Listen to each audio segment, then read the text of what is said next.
Friends and enemies, welcome to Bad Voltage Season 3, Episode 67 in the never-ending Season 3, which maybe we should do something about at some point. I'm Stuart Langridge. I'm here with Jono Bacon, wearing a particularly excellent shirt today, I have to say. I'm quite envious of that shirt. Thank you. I appreciate it. It was because I just had a work call. Oh, really? I'd be wearing a Manowar t-shirt otherwise. We should get you to take a picture of it and we'll put it on the forum or whatever. I decided to dress up for you, yes. Oh, I'm touched. Thank you very much. Jeremy is not with us. He's been called away to an emergency thing. So we figured, do we even remember how to do a show when it's just the two of us? I know, it's been quite literally years, many years. Shot of Jack was the last time we did this, I think. My goodness. Which was... that was like a decade ago. I can tell you what, it's definitely more than 11 years ago because my son didn't exist when we did Shot of Jack. Ironically, and he's called Jack. Wait. So, Jack is 11? He's 11, yes. Oh my God. I know, yeah. Picture me dissolving like I've just drunk from the wrong Grail. That's the worst. Oh my God. Really? By the way, Drunk from the Wrong Grail has got show title written all over it. Excuse me while I make a note. I can see him, people, typing into the Google Doc. Drunk from the Wrong Grail. There it is. Right. So, things we can talk about today. A lot has happened. In the last few weeks since there's been a show, a whole bunch of politics which we're not going to be discussing at all. Absolutely not. No, big no. Go to your other podcast for that. Yep. But a bunch of tech stuff has happened as well, and I thought we might talk about something. So why don't we start off? I'm interested in a brief summary of your thoughts here. Only the CrowdStrike thing. Yeah. Clown Strike? Yes, Clown Strike. So I can't believe there is anyone who listens to this show who doesn't know about this, but there's a company called CrowdStrike, who do a security product for Windows. It plugs directly into the Windows kernel, so it's got a Windows developers could probably tell me more accurately, but essentially there's this kind of device driver in it so it can do low-level inspection of stuff. They pushed out an update to it without properly testing that update, at which point it blue-screened the computer it was running on. And then the first that I'd ever heard of this company, and I think a lot of other people had ever heard of this company, was when their update rolled out and blue-screened 8.5 million Windows computers all around the world. Not a good day to be traveling that day. I mean, the thing which amazed me quite a lot is not only how pervasive this company's product obviously is, but how many different industries are using it. You had airlines down and hospitals down and road signs stopped working and just all over the place. Total nightmare. Yeah, it was. I remember that day because we were in England taking the train back down to London, having seen my family, and everything was just melting down and just thinking like, is this going to impact the trains? Because it was like literally like first responders and airlines and, you know, logistics companies and all kinds of stuff went down. The thing that really struck me about this, like, CrowdStrike, from what I can tell, I knew a bit about them, but not a huge about them. It just seemed to be like a quality assurance issue. Like they just rolled out a bad update, and I think Microsoft and CrowdStrike fixed the issue within like an hour. But then, of course, like the ripple effect of rolling that out to all of these different companies took a certain amount of time, right? Part of the problem with this is that you can't roll out updates to a blue-screened machine, which means that you've got a bunch of people who basically have to go around and if you restarted the machine, it blue-screened again on startup, as I understand it. At least some of them. Right. I don't think all of them did, but it meant that you could bring the machine up in safe mode and make changes yourself, and people were frantically publishing blog posts saying, this is the, the file you can go in and edit and change this byte string or take this out or whatever. Delete this file in the Windows System 32 folder or something like that. I didn't pay a great deal of attention to the detail because I didn't have to, but it's got to be reassuring if you're the CIO of a multinational company to be getting instructions off someone's live journal to get your business up and running again. So that's not ideal. Right. But as far as I can tell, they just didn't test it very well. Right. Yeah. And, well, they will have learned this by now. I wonder if they'll have learned it so severely that they no longer have a company. I'm quite surprised that they're still around. Well, I mean, this is one of those things where, like, people get hauled up in front of Congress bad. Right? Yeah. Like, because what's going to be interesting seeing the fallout from this, literally and figuratively, is that one bad update. I just take United Airlines, who they managed to get everything back online and flights in the air a lot more quickly than Delta, for example, who took forever. But can you imagine the amount of money that they lost in bookings, in having to rebook people, in staff time? Just that one company, the total cost of the impact of this is going to be in the tens of billions of dollars. I saw a credible estimate. It's hundreds of billions. Fuck me. I mean, and it's for not doing their job properly. Like, okay, CrowdStrike, you had one job, which was not to crater everyone's machines, and you utterly failed it. And they've done a bunch of talking since about how everything is very, very rigorously, automatedly tested, and it isn't at all, right? I read their post-mortem earlier, that they published, and things like, this file is meant to have 21 entries in it, and we check all the things, but we never check it's got 21. And so what happened was, if the file has 20 entries in it, then the 21st entry isn't there, so the driver just tries to read a non-existent floating pointer and then process whatever the hell it finds there, which is, This is the way that, like, Super Mario Bros. On the NES used to crash. It's not supposed to be the way that you're. I get that. It's just, it's like that Pac-Man, like the famous Pac-Man level or whatever. Yeah, when you get to the end, it just reads random memory to draw the screen. Yeah, I mean that's literally basically the kind of bug this is. And so there was a certain amount of holier than thou smugness from people who aren't running Windows, which is weird. Yeah, it's a weird attribute in those people, and also quite a bit of, well, if these people were decent sysadmins, then they'd have had defense in depth and not. But as I understand it, if you've got something like CrowdStrike running, the whole point is to have it on all of your machines, right? And there aren't that many people who identify a product that they want to use and then go, we're going to run two rival products across our network to protect ourselves against this kind of thing. Probably what you should do, but most people don't, I don't think.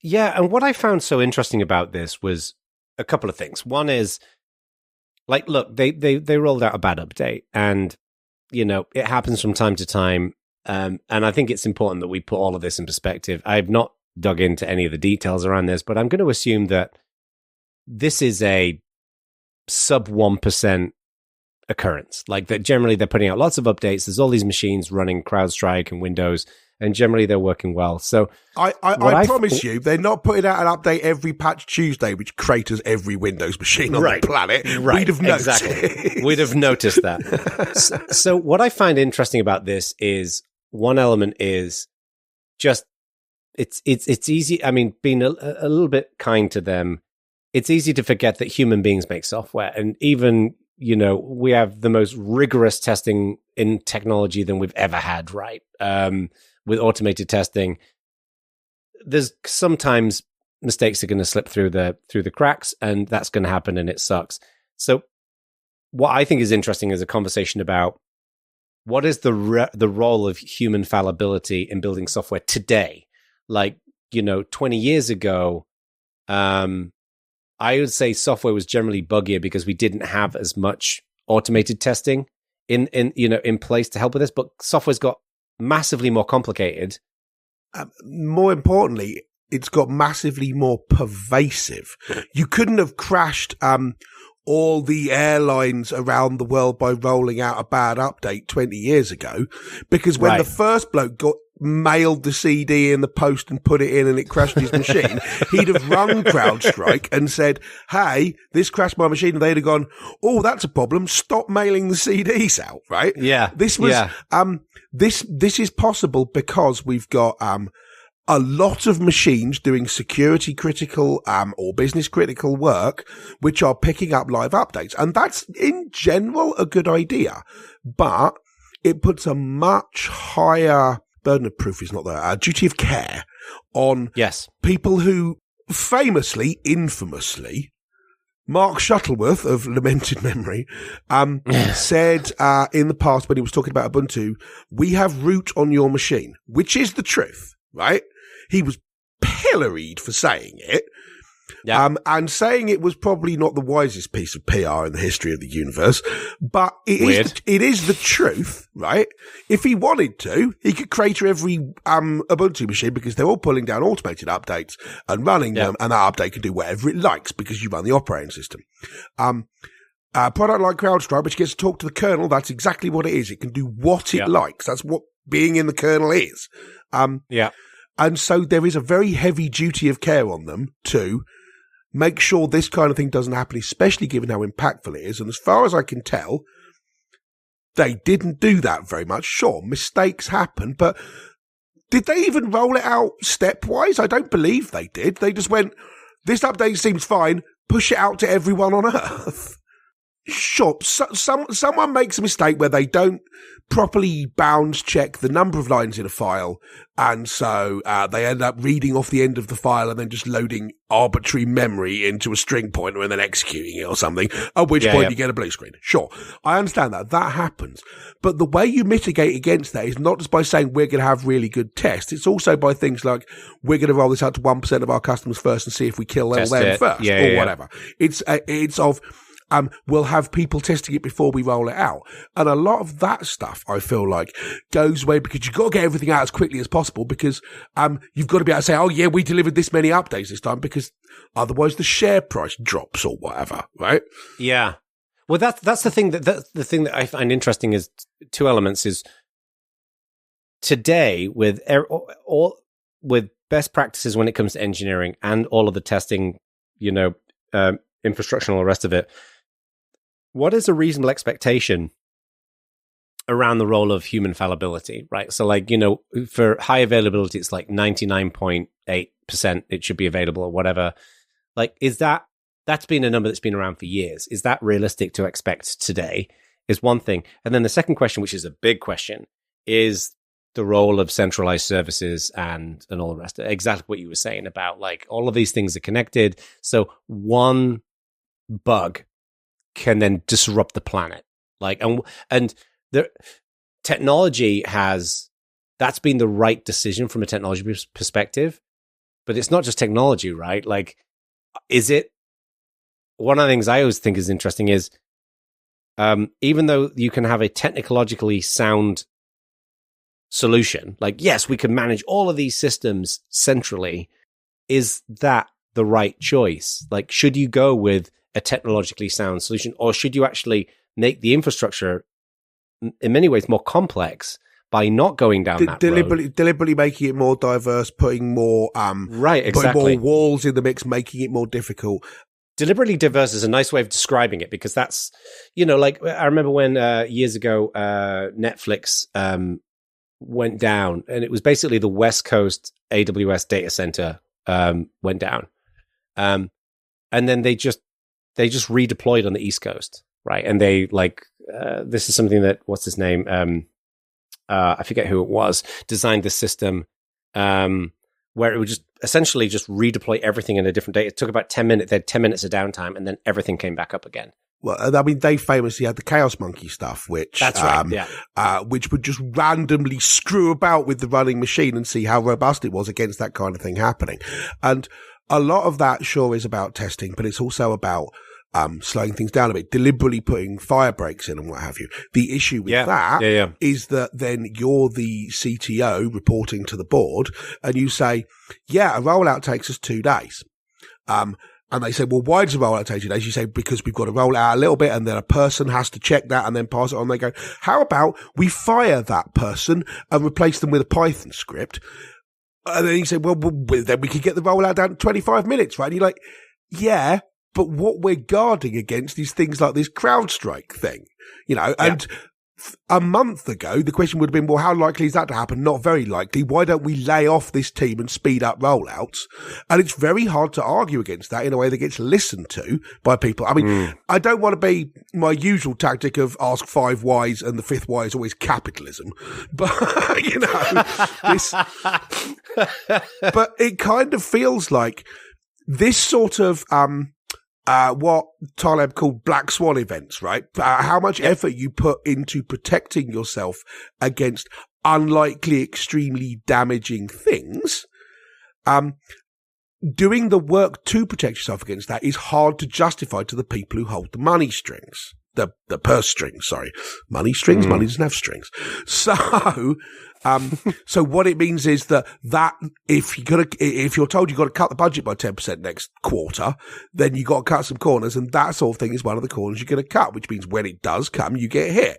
And companies were sitting pretty going, it didn't happen to us because, sure, we have CrowdStrike, but we rolled it out on 3 machines in the test lab that we built at ruinous cost 5 years ago, and it protected us from this.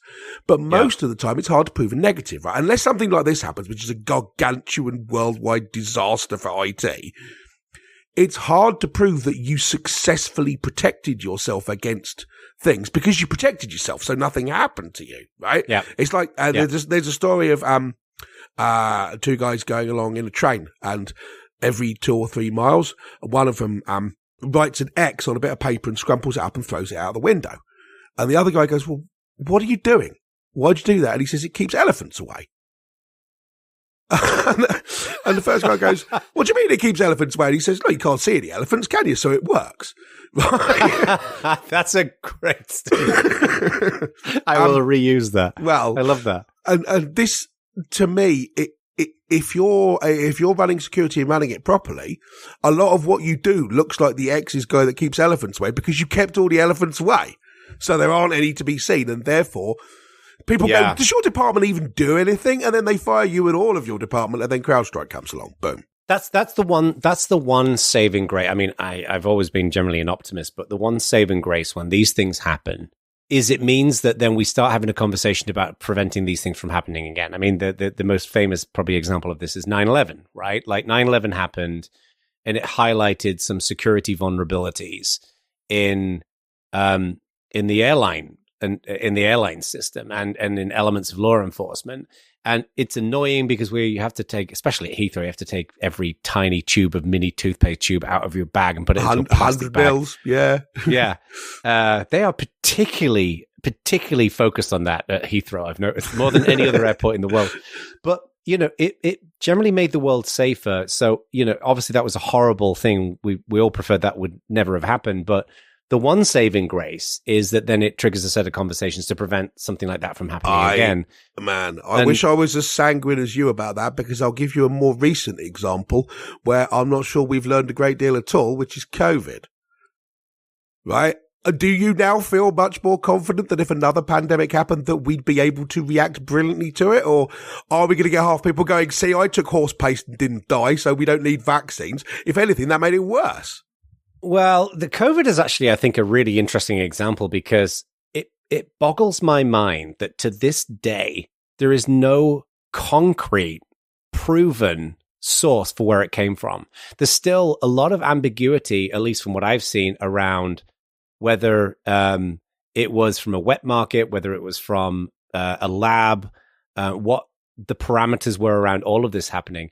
It's still like, it seems to be asking that question enters you into a world of lunatic conspiracy theorists on both sides of the fence. Sure, but I mean, then my inclination is don't ask the question, right? Well, yeah, with almost everything else, again, going back to 9/11, when that happened,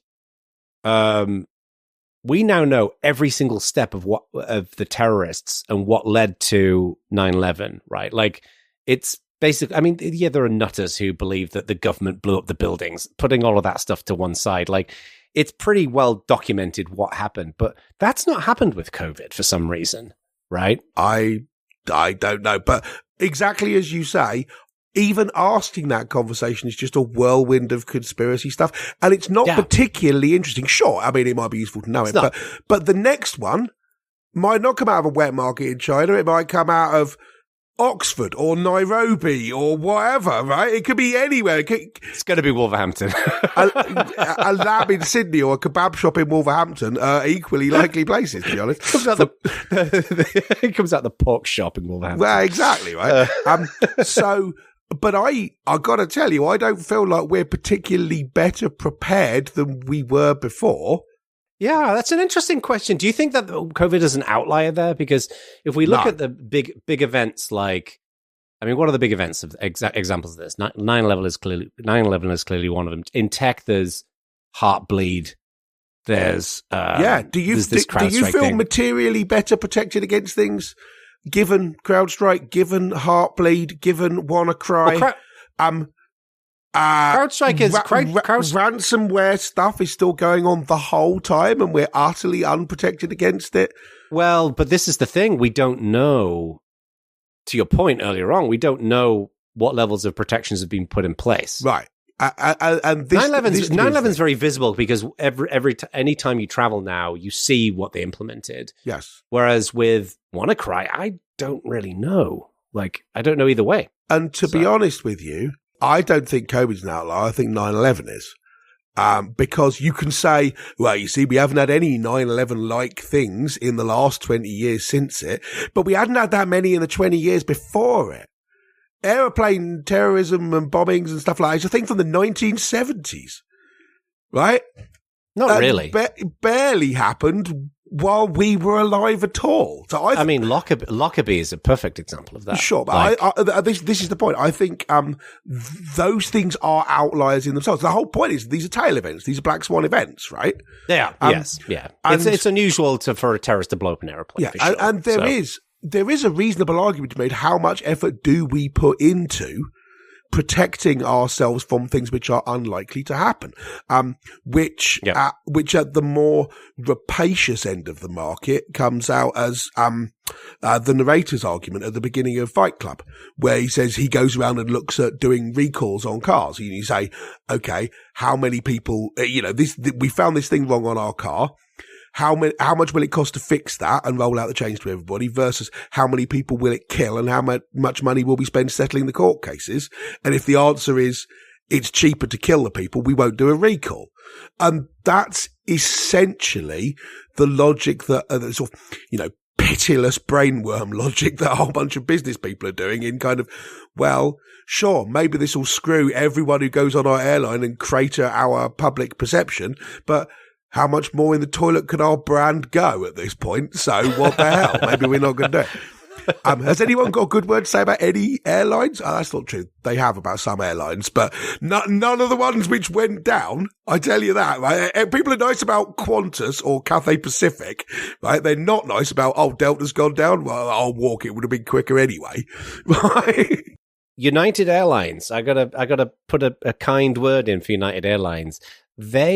When I first moved to the US, and Continental Airlines was a thing, which, from what I can tell, deliberately hired angry old women to just scream at you. They were like, most of the airlines had these very nice air stewards who kind of take care of you on the flight, but they were mean people at Continental, and all of them average age 65. And but then they got acquired or they merged with United. Everybody was like, oh, great. One shit airline merging with another shit airline. The ultra shit airline. I got to say, United, I think, do amazing work now. Wow. Like their mobile app, their check-in process, their flights. Pricing varies depending on when you book it. But generally, they've done a pretty good job. They're the one exception, I'd say. Every other airline that I've ever flown has gone downhill. And I don't fly like Qantas or whatever. Yeah, I don't fly very much at all. So, I'm prepared to believe that United have improved dramatically since I spent a lot of time on United 10, 15 years ago. Right. But that sounds like a thing that would be useful to leave to the comments. So I look forward to people explaining in great detail to you how you are unbelievably full of shit about United. Yeah. But yes. That's fine. Bring it on. Bring Anyway, it on, comment box. We have strayed some considerable distance from CrowdStrike. So, yes. By the way, just before we move on, can I just share one quick thing? Did you see that some dude set up a site called clownstrike.lol? Really? And which is quite amusing. And then, of course, CrowdStrike sent a DMCA takedown notice to clownstrike.lol. Oh, no. Which I get why they do this. Like, CrowdStrike's response was, as part of our proactive fraud management activities, CrowdStrike's anti-fraud partners have issued more than 500 takedown notices in the last 2 weeks to help prevent bad actors from exploiting current events. I'm not sure if ClownStrike falls into that category. Wow. So this is them all aboard the good ship Streisand effect and riding it into sunset. Exactly. And the dude who runs ClownStrike just basically ignored it and moved it to somewhere else that couldn't be impacted by a DNC takedown. I have very funny indeed. I mean, yes, we are moving on, but they do appear to have taken an extremely uncharitable look around for anyone else we can possibly find to throw under the bus and blame them because it wasn't us. We're perfect. We did a great job. Why would anyone be sad with us? We were made to destroy all your computers. And right. I'll be honest with you. I think the thing you were talking about earlier about are we going to learn from this and so on? Maybe we will. Maybe we won't. I have my doubts, as mentioned. But it certainly seems like CrowdStrike, I keep almost calling it ClownStrike now. I know. CrowdStrike themselves appear to be putting no effort whatsoever into taking any responsibility or learning anything. Even their post-mortem is like, no, we basically did everything right. It's just this sort of temporary mistake. And man, they've been uncharitable and unresponsive and unhumble about the whole thing. And it's a pretty poor show, to be honest with you. That, if anything, feels worse to me than the fact that there was a tech mistake, because like you said, you get tech mistakes, right? There are always going to be bugs. And so you need to mitigate against that. You can't eliminate human fallibility. That's not how it works. So what you need to do is protect yourself against the worst excesses of it. And as far as I can tell, they're not interested in doing that, whether that's to make things faster or because they don't want to pay for it or because they honestly don't think they need it because they're higher beings who are just better. I don't know, but whatever it is, you have a particularly uncharitable view towards CrowdStrike. I don't know. I'll be honest with you, I did when it happened. When it first happened, I'm like, oh no, imagine being whoever pressed the button to roll that out. That must be the worst job. What is he going to do? And then over the course of the day, it got worse and worse and worse. And then they were like, oh yeah, the EU made us do it. You're like, dude, shut up. Try and fix it. And they try blaming Microsoft. And Microsoft like, not us, lol. Not us, lol. And getting a DMCA takedown. Anyway, let's move on from CrowdStrike. Shall we move on? I actually have another topic which I'm very interested in your thoughts on, which is to do with Reddit. Now, this has not been 100% confirmed, but in a recent earnings call, I believe this was at, they were in a Reddit earnings call, which in itself is hilarious because from what I can tell, Reddit don't have any earnings. Steve Huffman, who is the CEO, basically Spez was basically a controversial figure in Reddit land. Just a touch. Not that there are any non-controversial figures, but of the people who are not non-controversial, he's right at the top of the list. He is. Not a particularly effective way of handling criticism from the community from old Spez. Oh man, he's the worst. But he said that they are considering, he said, I think the existing altruistic free version of Reddit will continue to exist and grow and thrive just the way it is. But now we will unlock the door for new cases, new types of subreddits that can be built that have exclusive content or private areas and things of that nature. So they're talking about monetization. Now, I don't blame them. My first thought on this is I don't blame them for coming up with ways in which they can monetize the platform itself, right? So if somebody wants to go and create, we want to go and create, a bad voltage platinum community that you have to pay $10 a month or whatever to join, and there's content, whatever else. That to me is not that different from having a paid Facebook group or OnlyFans or whatever it might be. The question in my mind is, one, will they start applying this to existing communities? It sounds like they're not planning on this initially, but two, is this within the spirit of Reddit? And more importantly, will it succeed? Because I think an example of pointing to a company that's trying to do this is X. Like X has added in tools for creators like charging and taking a share of ad revenue. And at least from what I can tell, in fact, I'm about to put a YouTube video out about this, it's basically been unsuccessful. Like nobody wants to pay for X posts. So do we think people are going to pay? First of all, the rights and the wrongs of them doing this, I think you and I probably agree that it's fine for them to do this. But are people going to pay to join a subreddit? It's conceptually fine for them to do some of this stuff. Reddit's fundamental problem is one of ownership.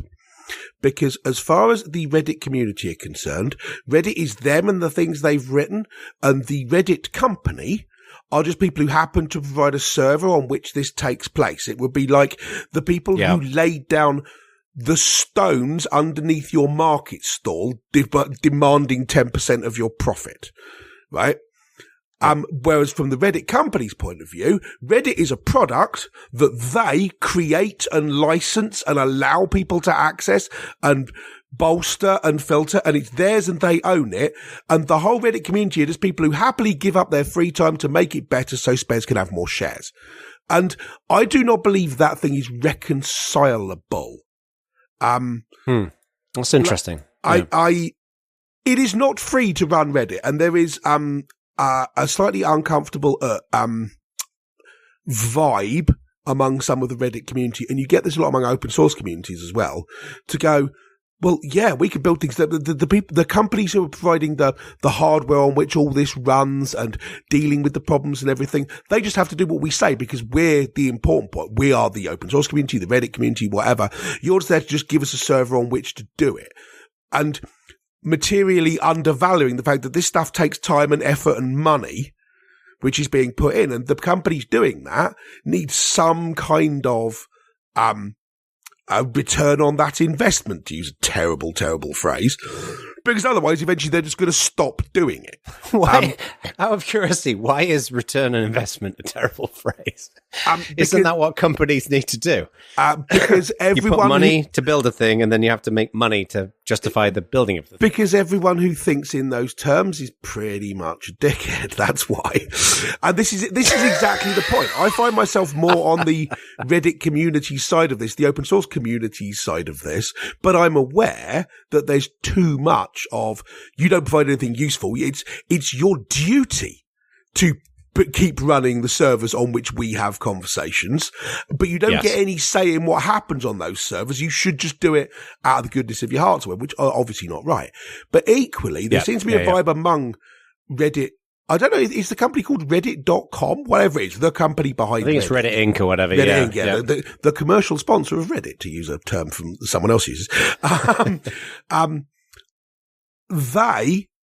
They seem to have a very proprietary air over them. It's like, okay, Reddit exists and you lot have all written stuff. That's great. Now we've decided we're going to take this stuff and we're going to license it to AI companies, and we're going to take that stuff and we're going to train AI models on it, and we're going to lock bits of it off, and we're going to shut this down. And there's nothing you can do about it because it's not your thing. You just get to come and play in our playground, but it's our playground and we can do what we like with it. And this, to go back to, the Ubuntu thing I mentioned earlier, it's exactly the same place where Canonical used to bump against the community, where Canonical would be like, sure, you help us build this thing, but it's ours and we run it and we get to decide what to do with it. And the community were like, we built this thing, it's ours, you just happen to make some money off it. And it's that fundamental problem of ownership. Now, it is possible, in my opinion, to finesse that, to work with your community rather than adversarially against them. But as far as I can tell, the people who run Reddit are not interested in so doing. They're interested in claiming that they do it, but I don't think they're actually interested in doing it. Anyway, End of my thoughts. I've talked a lot there, so you get to have it now. You get to have an opinion. What I find so interesting about this subject is I think there are ideas for how. I mean, clearly, like Reddit has existed for many years. The comparison to Ubuntu is actually, I think, a really good one, because what did we do at Canonical? We basically unilaterally just focused on building a great community and building great software. And it became very, very popular. But then the company has to figure out a way of making money. And the definition, in an online setting, one of the few areas where you can make money in terms of categories of making money is to implement scarcity, right? You have to basically not enable someone to do something without paying for it is one mechanism. Or the other mechanism is providing services. So to me, there was the big kind of, some of our listeners might not be familiar with this, but there was a big brouhaha where Reddit decided they were going to start charging for API access. And there were a bunch of free Reddit apps that basically provide a better user interface than the stock Reddit experience. I forget the name of the main one.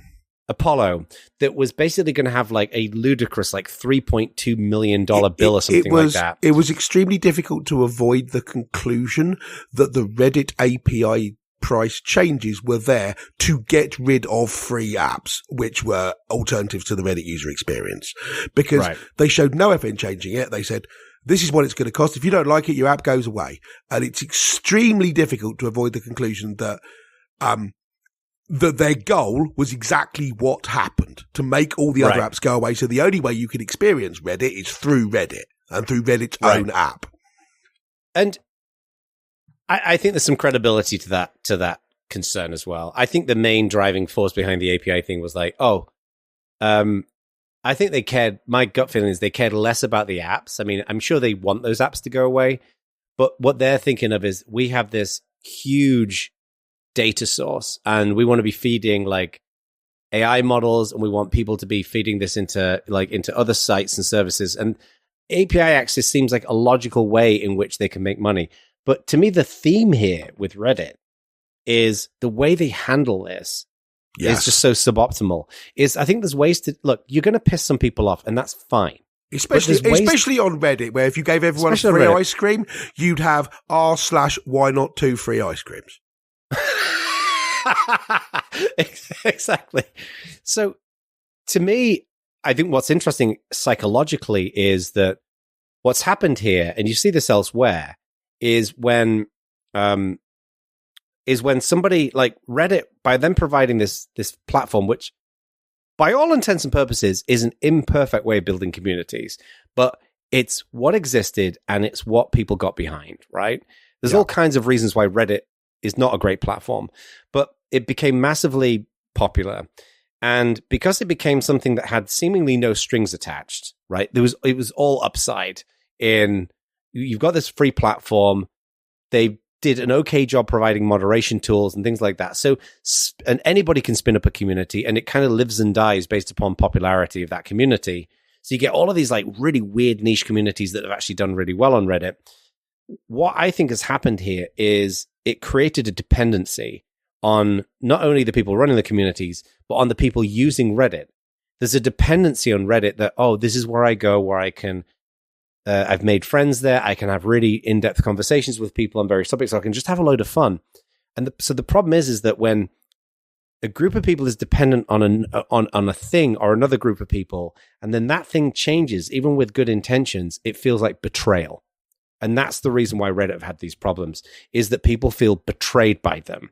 And I would go a bit further. I agree with that completely, but I don't particularly think they had good intentions. I mean, so Reddit had good intentions for Reddit.com, right? For Reddit Limited, because their good intention was, we need to start earning a bunch of money out of this, which we're going to do in approximately any way we can. But I think the sense of betrayal from the Reddit community is justified because they've been betrayed, right?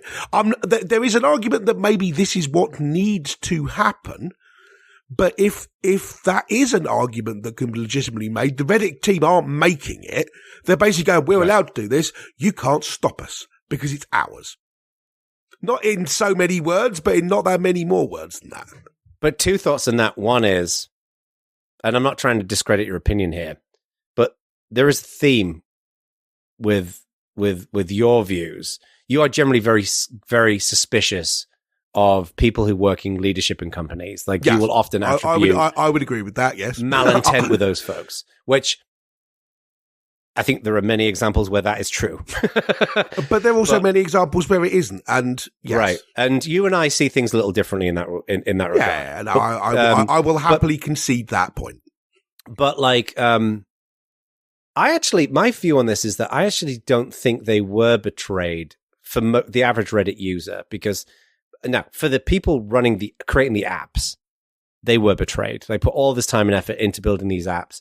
They had the expectation around, even if it wasn't explicitly stipulated that API access was always going to be available and free, their actions inferred that was going to be the case. And I think that's a reasonable level of betrayal. For the average Reddit user, whether they charge for API access or whether, or whether they start having paywall subreddits, the experience of the average Reddit user has not changed with any of this stuff going on. They haven't been betrayed. But to your point, Reddit users will whip themselves into a frenzy over an ethical objection over to something, which is fucking stupid. But especially a lot of the time, it's a performative objection. Sure, they feel it a little bit, but they'll wildly exaggerate the amount of harm that has happened to them or to theoretical other people who are not them, but who would have been harmed by this, because what they want to do is have a go. And to me, whether they have or have not been betrayed is irrelevant, because that's the nature of betrayal. In many cases with betrayal, the bad thing hasn't actually happened. No two ways about it. That is the nature of betrayal, that you get betrayed. Yes. Right. So, but this to me is the failure in many ways of what's happened in portions of the Reddit leadership team. Is, to a certain degree, some of this is just unavoidable, but I think they could have managed like the fact that Spez referred to a lot of people running subreddits as landed gentry was so unbelievably disrespectful to those people. And let's be clear, he is right about a lot of these people, but you don't say it. and more importantly, if they're the landed gentry, who's he? That's a good point. Right?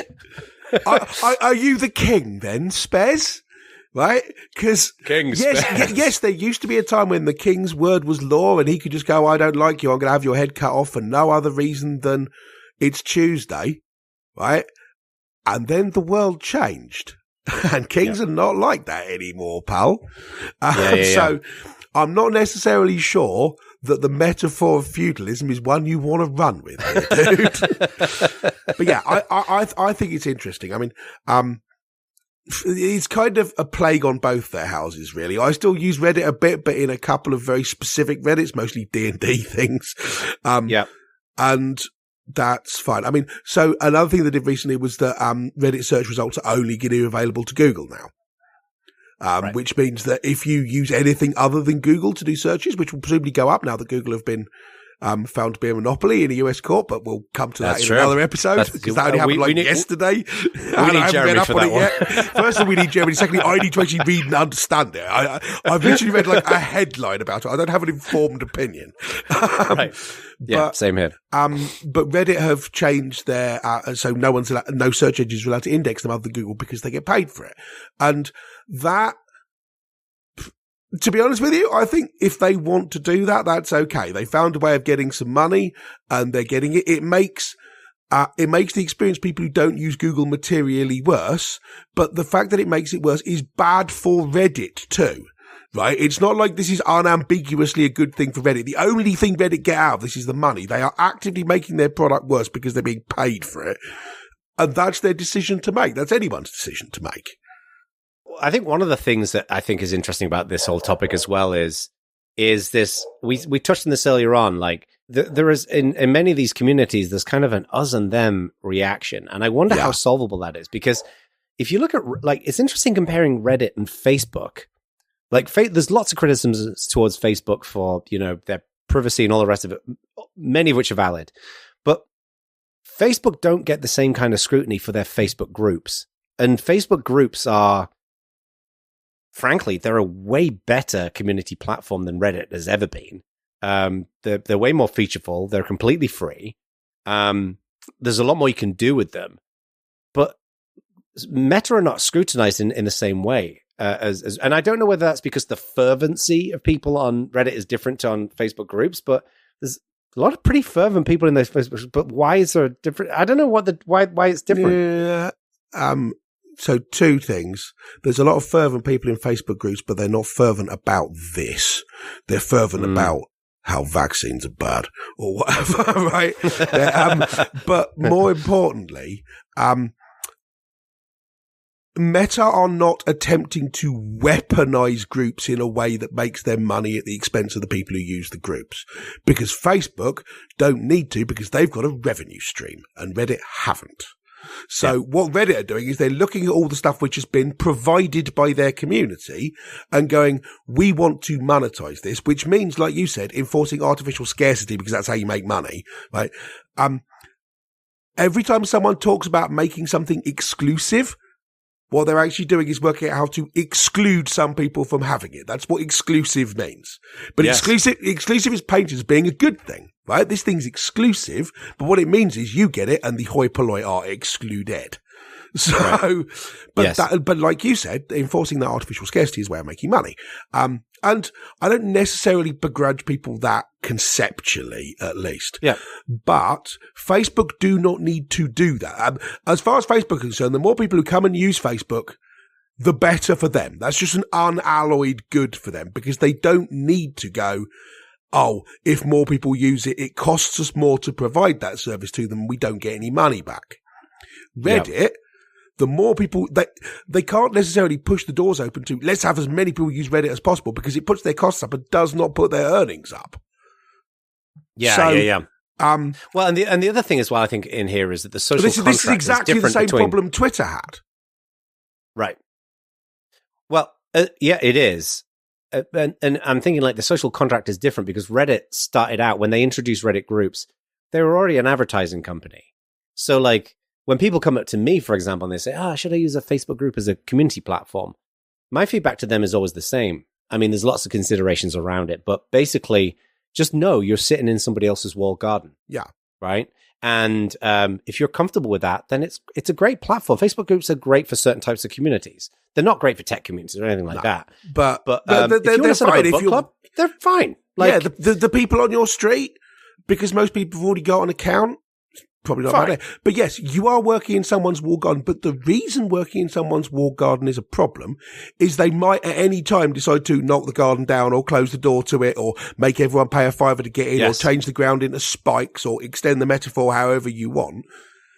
The point is that Facebook aren't doing that because they don't have a reason to, and Reddit now are starting to do that because they don't have it, because they don't have any other way of doing it other than they have to putting spikes on the ground and charging people for anti-spike footwear.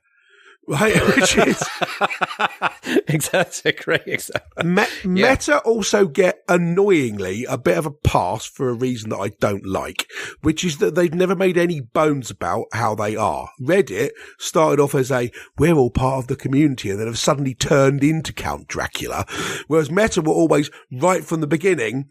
If you expected us to do anything other than cram a live rattlesnake up your arse in the pursuit of ad dollars, you're just naive, right? I don't think it's that bad with Reddit. I mean, because it's not like it's not like they've gone from being like happy slappy community ponies, rainbows, and you know drum circle to.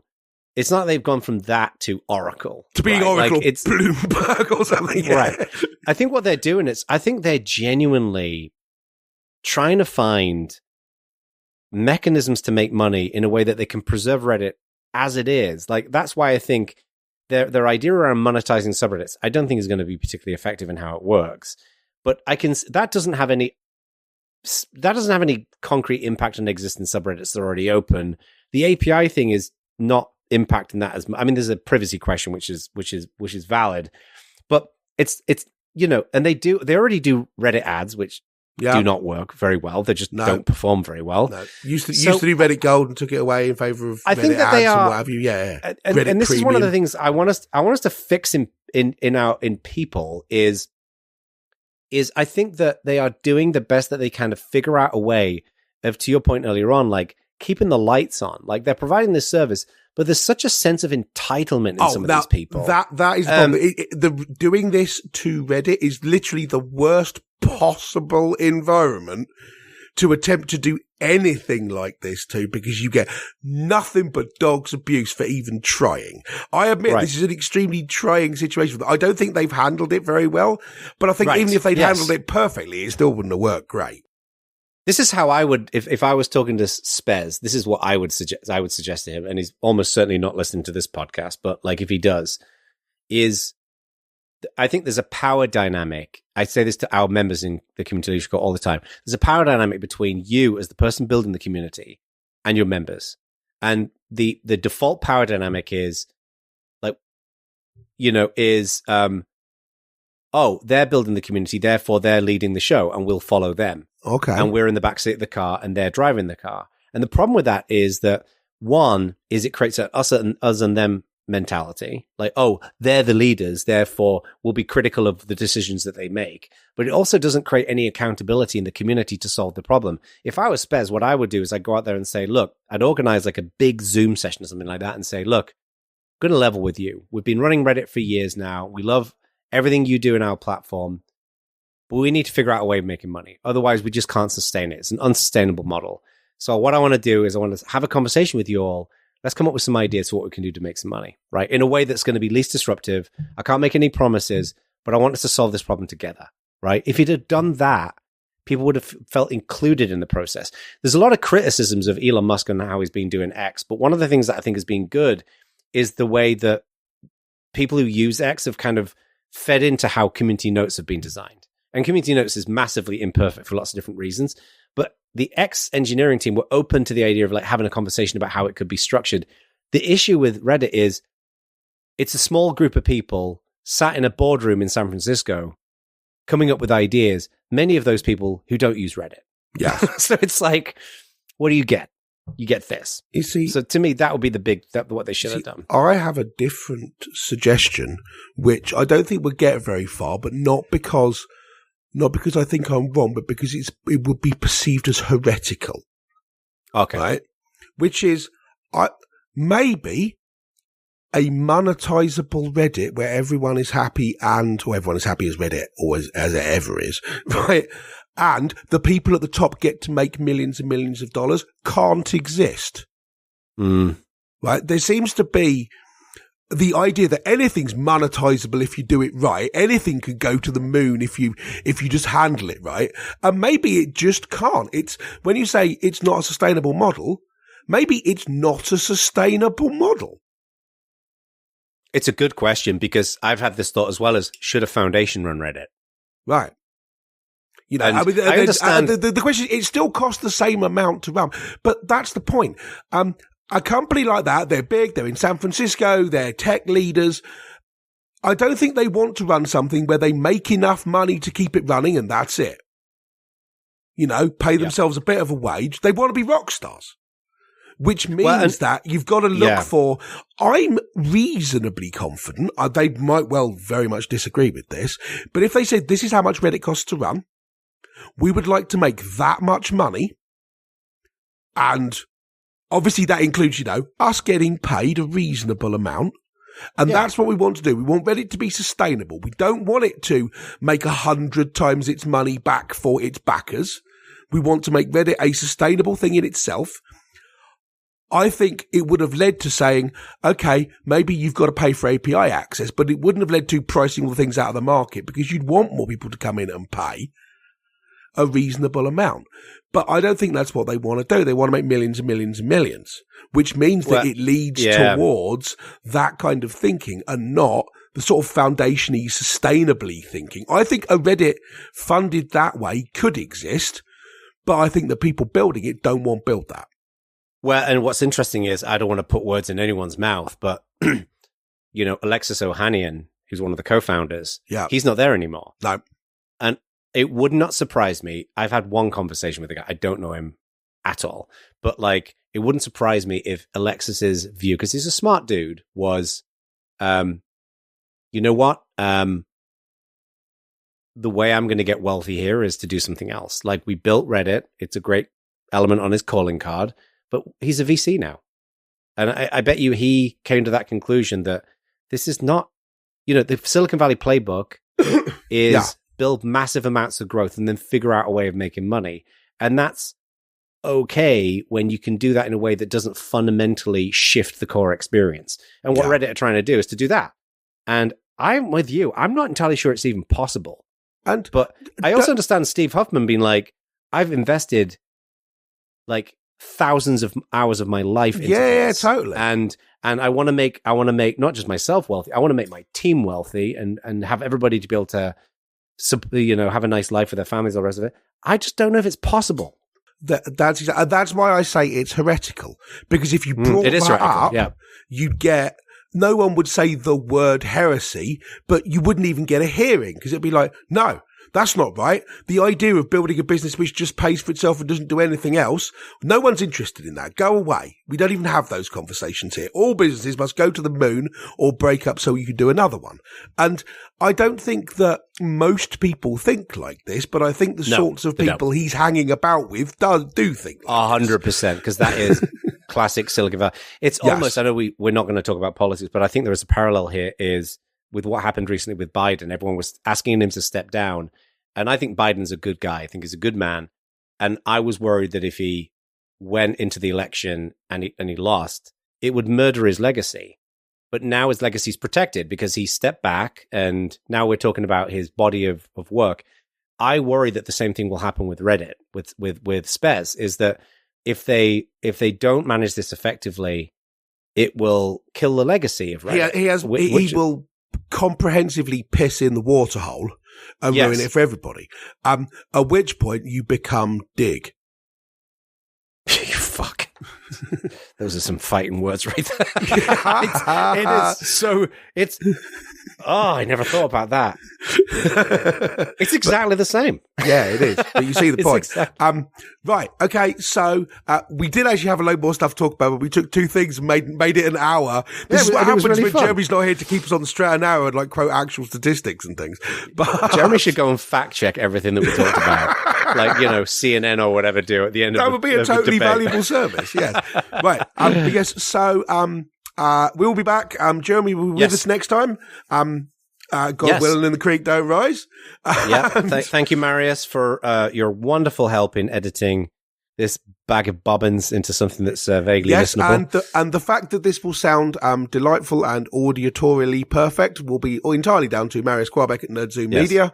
So if you need anything, if you need any kind of audio thing doing at all, go and talk to him, because he's great.